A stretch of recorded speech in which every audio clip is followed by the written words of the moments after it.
Rappelez ça, SEP. S-E-P. Sensation, émotion et pensée.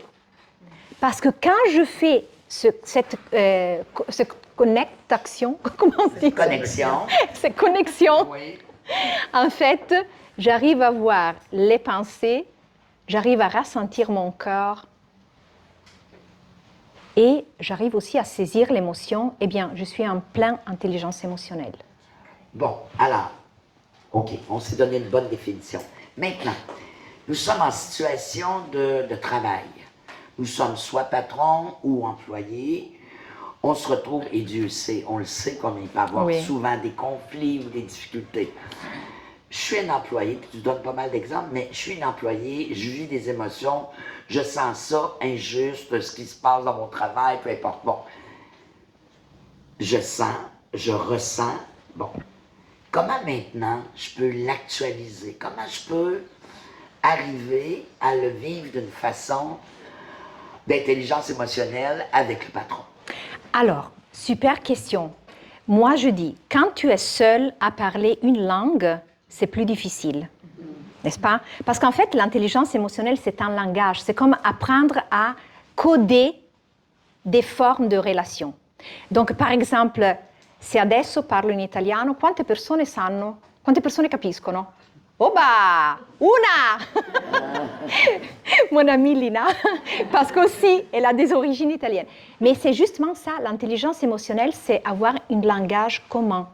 Parce que quand je suis au travail et je suis seule, c'est plus difficile de gérer mes émotions, mais aussi de partager.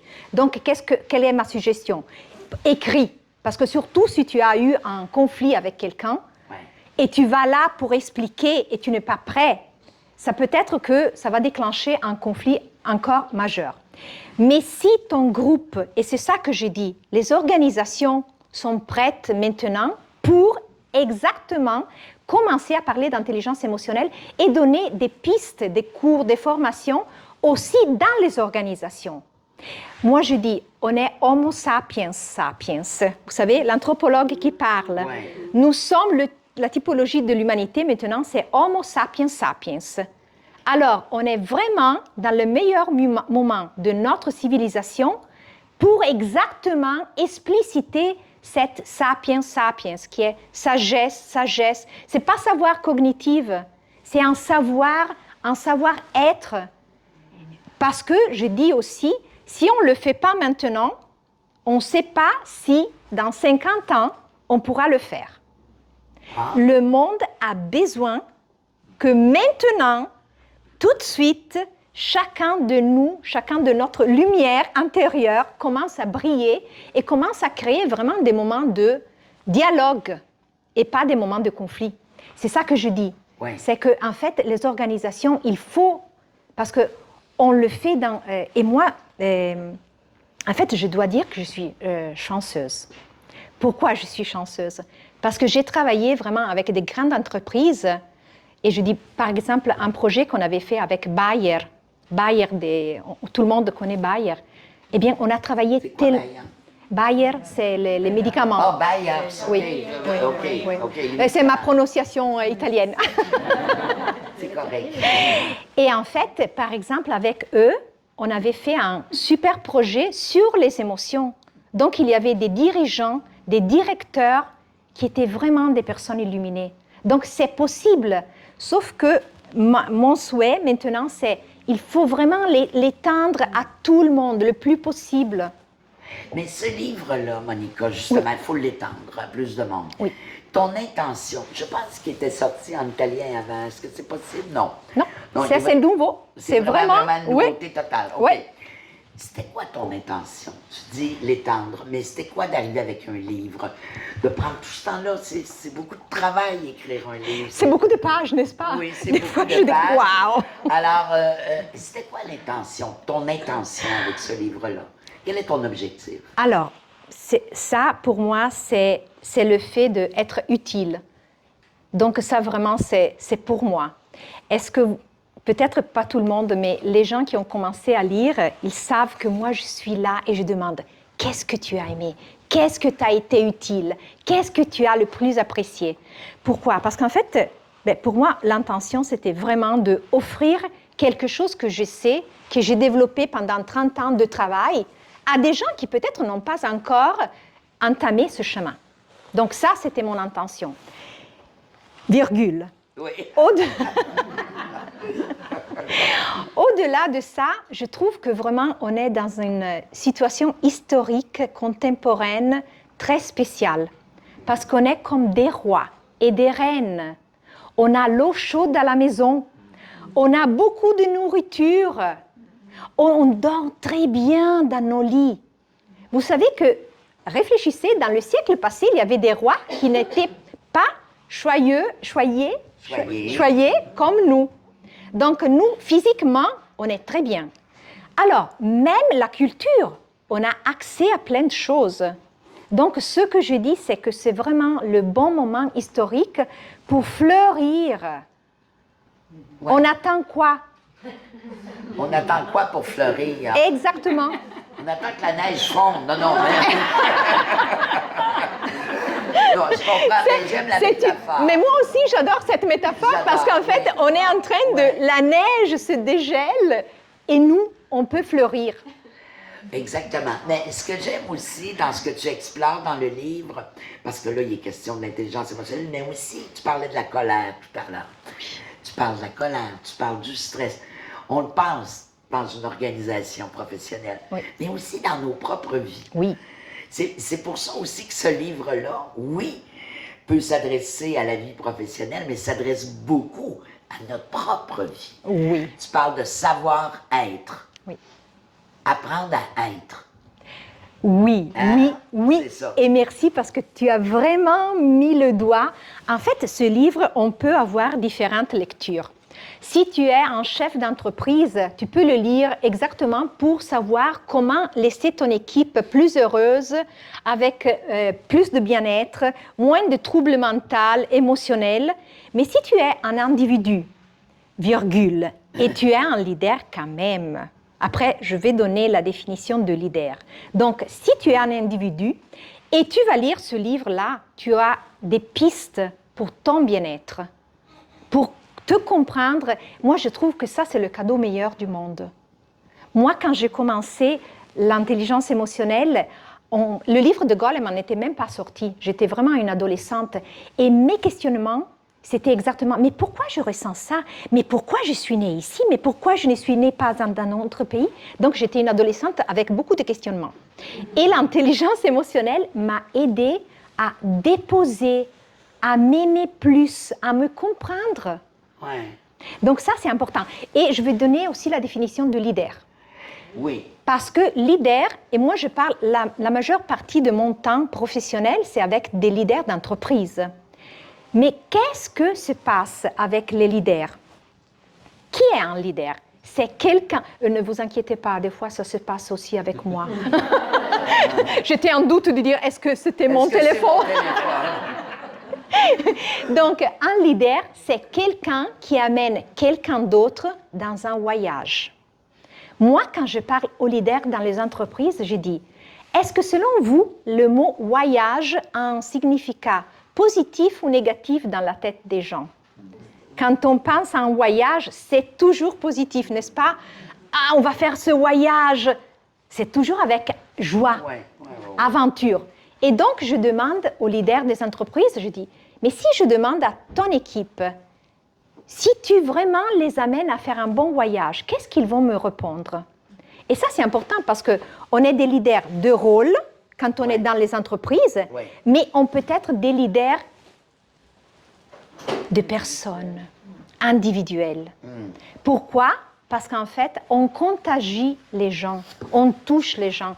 Et ça, pour moi, c'est une chose très importante. J'ai dit toujours dans mes conférences, moi, je ne croyais pas de pouvoir contagier des gens. Et je l'ai découvert quand j'ai commencé à enseigner à l'université, il y a 30 ans quand même, parce qu'à un certain point, une étudiante m'a écrit une carte. Et c'était un cours de communication en entreprise. Ce n'était pas la communication, le bien-être. C'était la communication, juste un petit peu d'intelligence émotionnelle parce que venait de sortir. Mais en fait, cette jeune fille à l'époque, elle m'a écrit et moi, au début, j'étais presque choquée parce que elle a commencé en me disant, je ne sais pas si tu te rappelles de moi, j'étais toujours dans la première file. Je te regardais, mais je ne parlais pas.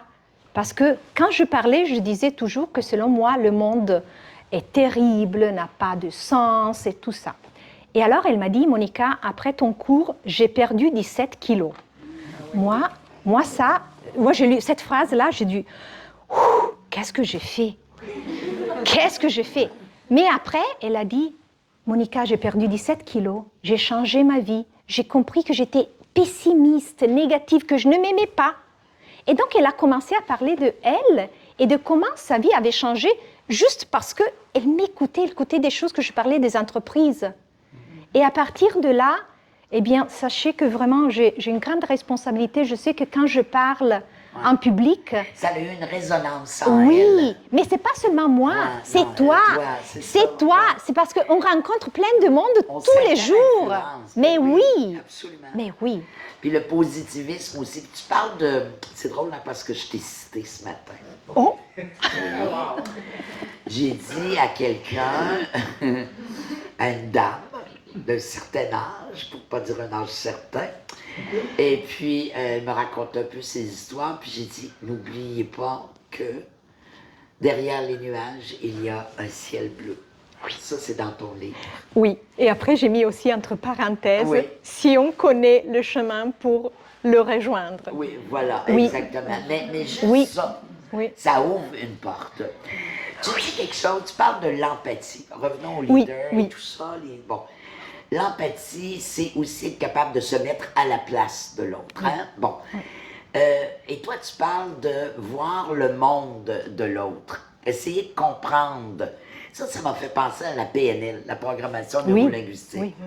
Alors, comprendre le monde de l'autre, ça nous amène à une certaine empathie. Oui, bah sûrement. Et en plus, j'ai étudié la PNL, donc c'est sûr qu'il y a aussi des traces de PNL, plein de choses ici dedans. Oui, il y en a beaucoup. Et donc, en fait, l'empathie, c'est très important de comprendre l'autre aussi. Parce qu'en fait, si tu as déjà compris que quand tu comprends le monde de l'autre, c'est plus facile de rentrer en connexion, en fait, tu as déjà fait un bout de chemin. Ouais. L'autre chose que c'est important, c'est qu'il y a différents types d'empathie. Il y a l'empathie, je pense, qu'est-ce que tu as fait, qu'est-ce que, peut-être, si j'aurais fait la même chose, mais il y a aussi une empathie de, même si je ne te comprends pas, je vois ce que tu es en train de passer. Parce que des fois, tu dis, mais pourquoi tu as fait ça? Mais c'est ça l'empathie, c'est exactement de ne pas dire pourquoi tu as fait ça, mais c'est de comprendre que si la personne a fait ça, dans ses chaussures, il y a quelque chose. Et donc, comprendre l'autre, c'est le premier pas, en fait, pour avoir une bonne relation. Imagine, si chaque fois que tu as un problème, moi, au lieu de chicaner avec toi, j'essaie de te comprendre et tu fais vice-versa. Ouais. En fait, on a une relation. On n'a pas des chicanes. Mais ça demande quand même, tu vas en convenir avec moi, ça demande une... ça demande une certaine ouverture, ça demande une certaine, comment je dirais... ouverture, acceptation de soi, être capable de se regarder. Oui. Parce que ton livre, il suscite toutes ces réflexions-là. Quand je t'ai écrit cette semaine, je t'ai dit, j'ai beaucoup aimé, parce que ça nous amène à réfléchir beaucoup, à ressentir aussi. Mais en même temps, il faut être accompagné. Et là, j'en viens à tous les exercices que tu proposes. Parce que tu nous proposes des choses, mais tu dis, regardez, voici quelques pistes. Oui. C'est important pour toi de rendre ça concret. Oui, absolument. Et comme moi, j'ai adoré, je vais mentionner Frédéric Lenoir, mes préfaciers, et Tracy Ann Powers. Mais en ce moment-là, je veux parler de Frédéric Lenoir parce que justement, il a écrit, Monica, ton livre, ce n'est pas un livre seulement de automotivation. Non. C'est vraiment un livre concret pour aider les gens à se transformer. Ouais. Moi, je dis ça chaque fois que... C'est ça, tantôt, elle me disait, quand je vois, dis-le, c'est trop cute.